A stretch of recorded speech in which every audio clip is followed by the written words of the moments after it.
Now, so far, the bird flu strain known as H7N9 pales in comparison with the massive outbreak of the strain H5N1 10 years ago. So let's go right now to Dr. Devi at CNN New York for more. She's an assistant professor at the New York University School of Medicine. So, Dr. Devi, what do you make of this news of this new strain of bird flu?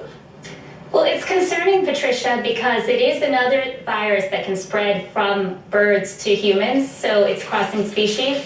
But at least the good news is, as you pointed out, that there hasn't been any documentation of human-to-human spread, and as far as we know, the numbers aren't escalating as rapidly as they were with the previous viral infection.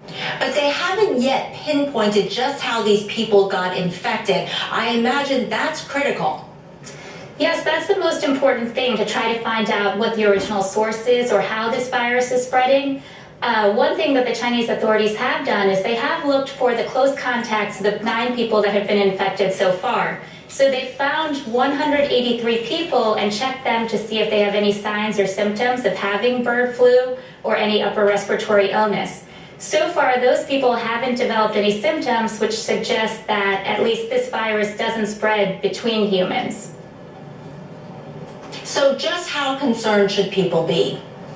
People should be concerned, especially if they're not healthy and they are developing symptoms of upper respiratory illness. So if you have high fevers, if you have signs of a pneumonia, such as cough, dizziness, shortness of breath, and you've been in contact with poultry or you've been traveling through China, especially around Shanghai, then that's concern to be able to go to your physician and to mention those things and get checked out.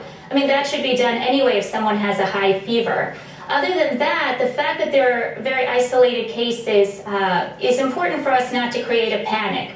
These are a relatively small number of cases, and the fact is there are devastating consequences if we take extreme measures. So there can be devastating consequences for the Chinese tourist economy, for example, or for the Chinese farmers.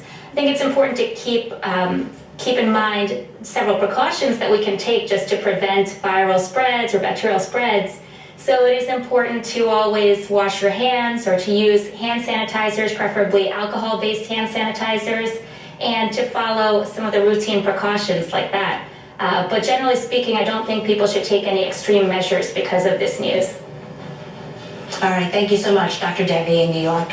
Now, coming up, South Korea warns it has contingency plans to protect its workers after North Korea restricts access to a joint industrial complex. We'll get the very latest in a live report.